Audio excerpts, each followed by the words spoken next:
पहला प्रश्न लेते हैं। क्योंकि आपने खुद भी पीएचडी किया है तो इसलिए ये बहुत रिलेटेड क्वेश्चन है कि जिनवानी पढ़कर हमें रिसर्च यानी शोध हमें कैसे करना चाहिए, इस पे थोड़ा सा आप बताइए। हाँ। um, देखिए, रिसर्च ऐसी चीज है जो बहुत कम प्रोपोर्शन में लोग करते हैं। और एक बार कोई रिसर्च बाहर आती है तो मैक्सिमम एनर्जी फिर इसमें जाती है कि उसको लोगों तक कैसे पहुंचाए। तो एक तो ये होता है कि शास्त्रों में जो लिखा है वो सब तक पहुंच जाए। एक समझ लीजिए, बहुत सारा तत्व ज्ञान का जो प्रचार कहो, प्रभावना कहो, जिनवाणी का जो उपदेश दिया जा रहा है, उसमें बहुत सारा प्रोपोर्शन तो इसी में जाता है कि जो है वो पहुंच जाए। अब रिसर्च में आप कोशिश करते हो कि कुछ नया हो। अब नया का मतलब बहुत कुछ हो सकता है।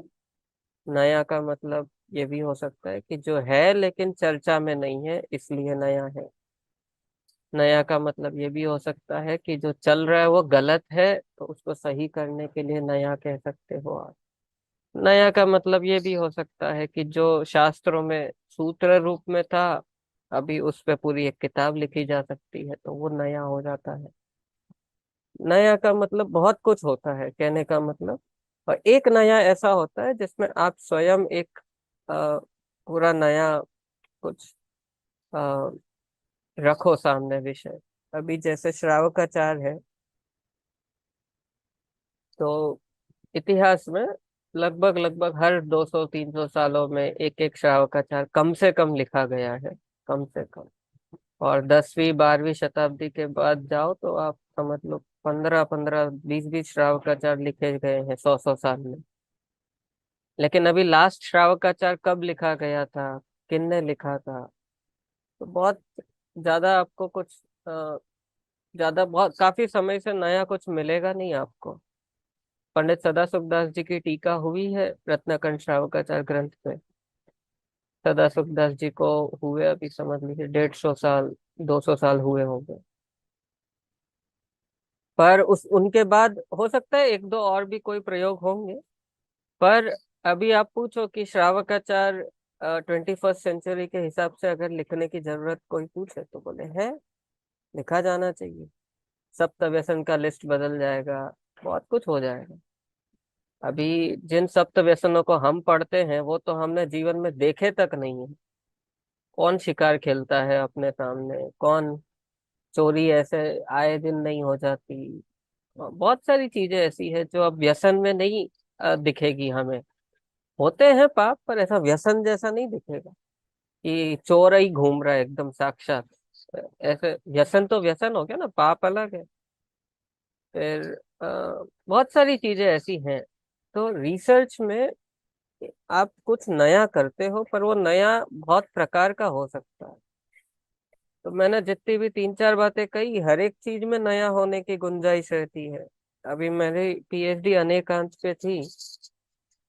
तो सबसे पहला प्रश्न, जो जो फील्ड में लोग हैं वो भी और जो फील्ड में नहीं है वो भी, एक ही प्रश्न रहता है कि अनेकांत पे तो बहुत कुछ हो गया होगा। मतलब जिनको नहीं पता है वो ऐसा बोलेंगे बहुत कुछ हुआ होगा पहले भी, नया क्या है। और जिनको पता है वो भी यही पूछेंगे कि अनेकांत पे तो बहुत कुछ हो गया है, उसमें नया क्या है। पर जब आप अवेलेबल जितना भी मटेरियल है, लिटरेचर है, जितने स्कॉलर्स लोगों ने जो काम किया है, उसको जब आप देखोगे तो आपको गैप्स दिखना चालू जब हो जाते हैं तो समझ लो यहाँ पे रिसर्च का स्कोप है। अभी आप पूछो कि हम क्या करें। अभी तो पहले शास्त्रों को खूब पढ़ना चाहिए, क्योंकि रिसर्च का जो मीडियम रहेगा वो रहेंगे शास्त्र, स्टार्टिंग पॉइंट। अपने यहाँ आगम के बाहर कुछ नहीं चलेगा। शास्त्र को ब्रैकेट करके आप सोचो मैं कुछ नया करूं जैन धर्म में, तो नहीं होगा। शास्त्र स्टार्टिंग पॉइंट तो होगा। अब उसके बाद फिर आप किधर चाहे जहाँ एक्सटेंड करो, कोई दिक्कत नहीं है। तो इसके लिए शास्त्र को बहुत अच्छे से पढ़ना होगा। पढ़ने के लिए फिर जो उसके लिए जो रिसोर्सेस चाहिए, जो स्किल्स चाहिए, वो चाहिए। मूल ग्रंथों को पढ़ने का अभ्यास एक अलग होता है, उत्तरवर्ती टीका ग्रंथ है, फिर अभी आजकल जो लिखा जा रहा है वो अलग है। तो बहुत सारा उसमें आपको दिखेगा अंतर, क्योंकि समय समय के हिसाब से लेखक लिखते हैं, उनकी एक ऑडियंस होती है।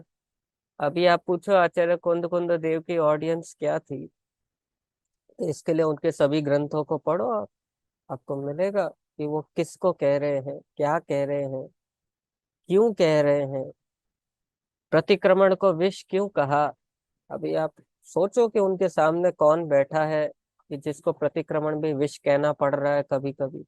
एक ही बार कहा है, ज्यादा नहीं कहा, लेकिन वो ऐसा चौंकाने वाली गाथाएं है ना ऐसी सब, कि ऐसा कैसे प्रतिक्रमण को विष कह दिया तो फिर बचा क्या। तो बोले नहीं, अब वो सोचो किसको कहा जा रहा है। गृहस्थों के तो ये सब ज्यादा होता नहीं है, मुनिराजों के तो आवश्यक में आता है।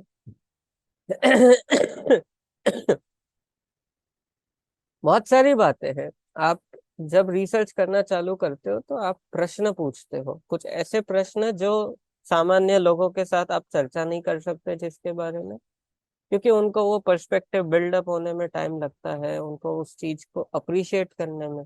उनको ऐसा लगेगा क्या फर्क पड़ता है, जो है उसको समझ लो, इतना सब दिमाग क्यों लगाना, इतना सब टाइम कहाँ है। हाँ, तो ये उसके लिए है ही नहीं जिसके पास टाइम नहीं है।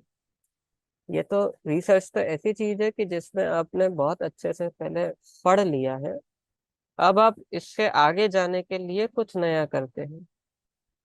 श्रावकाचार्य की मैं बात कर रहा था, तभी जैसे आदरणीय रविंद्र जी साहब बड़े पंडित जी की जो पुस्तक है जीवन पथ दर्शन, देखी होगी, तो समझ लीजिए वो आजकल के हिसाब का एक बहुत सुंदर श्रावकाचार है। बस उसमें ऐसे आपको अणुव्रत, शिक्षाव्रत, गुणव्रत और प्रतिमा आदि के स्टाइल में वो पूरा नहीं मिलेगा। पर एक एवरेज मनुष्य को आज के समय में परिवार के संबंध में निर्देश है, मंदिर कैसे बनाना, में पुत्र अधिक है, परिवार है, फिर श्रोता का निर्देश, वक्ता का निर्देश, आत्मार्थी का निर्देश, यहाँ से बात शुरू होती है। आप पढ़िए उस पुस्तक को, आपको आज के जीवन के हिसाब से एक बहुत सुंदर गाइडलाइन मिलेगी कि क्या करना चाहिए, कैसे करना चाहिए। कई बार ऐसा लगता है कि हमें पहले किसी ने बताया होता तो। अब बताने के लिए तो पुस्तक तो है, कोई सामने घर आकर के तो नहीं बताएगा। तो जितना पढ़ेंगे उतना सब मिलता जाता है। बहुत पढ़ना चाहिए, पढ़ने के बाद प्रश्न होने चाहिए, और प्रश्नों को सही दिशा मिलनी चाहिए। ऐसे प्रश्न लेकर नहीं बैठ जाना चाहिए जो बिल्कुल ही अप्रयोजन भूत हो, क्योंकि उतना समय तो किसी के पास नहीं है। उस रिसर्च में भी कुछ ना कुछ प्रयोजन की सिद्धि होनी चाहिए, और वह प्रयोजन भी बड़ा होना चाहिए, बड़ा लक्ष्य होना चाहिए।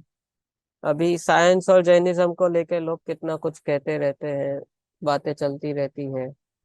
अभी एक दिन सुन रहा था मैं बड़े पंडित जी साहब को, तो बोलते हैं आजकल के लोग, विज्ञान ने कुछ सिद्ध कर दिया, फिर बोलेंगे ये तो हमारे शास्त्रों में पहले से लिखा है।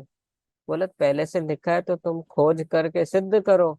वे सिद्ध कर देते हैं, फिर बोलते हो हमारे यहाँ लिखा है, हमारे यहाँ लिखा है। जब तुम्हारे पास है इतना, तो सिद्ध करके दिखाओ दुनिया को, और उनकी भाषा में सिद्ध करके बताओ, और फिर कहो हमारे शास्त्रों में लिखा है, देखो ये। पर वो तो मेहनत का काम है। अब ये तो कुछ हो जाता है फिर कहना इजी है, ये सब ये तो हमारे ग्रंथों में पहले से लिखा है। ठीक है, ये सब बहुत सारी बातें हैं, पर रिसर्च एक बहुत इंटरेस्टिंग फील्ड है। जिसको इंटरेस्ट हो, पैशन हो, वो काम कर सकता है। ये ऐसा काम नहीं है कि आप मैकेनिकली कर सकोगे, मतलब 9 to 5 ऑफिस जैसा होता है ना, तो आपको बॉस ने कुछ काम दे दिया, ये टास्क है, इतने टाइम में ये पूरा करना है। ये आप, ऐसा नहीं है, आपको कोई कुछ कहने नहीं आने वाला कि ये पढ़ो, ये खोजो, ये ढूंढो, इसका इसका क्या मतलब है, ये निकालो, इसका क्या अर्थ होगा। आपको स्वयं ही प्रश्न उठाना है, स्वयं ही काम ढूंढना है, और उसके आधार पे फिर निकालनी है बातें। टोडरमल जी ने जो ग्रंथ लिखा मोक्ष मार्ग प्रकाशक, ये 10 पीएचडी बराबर है। अभी उसको कोई समझ ले तो समझ ले, नहीं तो फिर ठीक है। पर वो ग्रंथ अपने आप में एक रिसर्च वर्क भी है, लेकिन लिखा गया है जनरल ऑडियंस के लिए, सबके लिए लिखा है। अभी उसको समझने में बहुत मेहनत है। अभी तक आज तक समझ लो मैंने ही पूरे ग्रंथ को कितनी बार पढ़ा होगा, पर फिर भी जब पढ़ो तो एक अलग ही उसका भाव भाषण होता है। तो जिन्होंने पहले जितना काम किया है, एक तो ये है कि आप उसके आधार पर, और वर्तमान में जो चल रहा है उसमें यदि कहीं गैप दिखता है, गैप इसको कहते हैं नॉलेज गैप। गैप मतलब नॉलेज गैप, बिकॉज रिसर्च का काम है कि नॉलेज क्रिएट करना। इनोवेशन, डिस्कवरी, जो भी कहना हो, दोनों अलग अलग है बट स्टिल। सो बेसिकली आपको गैप आइडेंटिफाई करके उसको एड्रेस करना है। वो गैप है, इस बात को भी पहले प्रूव करना होगा कि इस पे किसी ने कुछ ज्यादा काम किया नहीं है।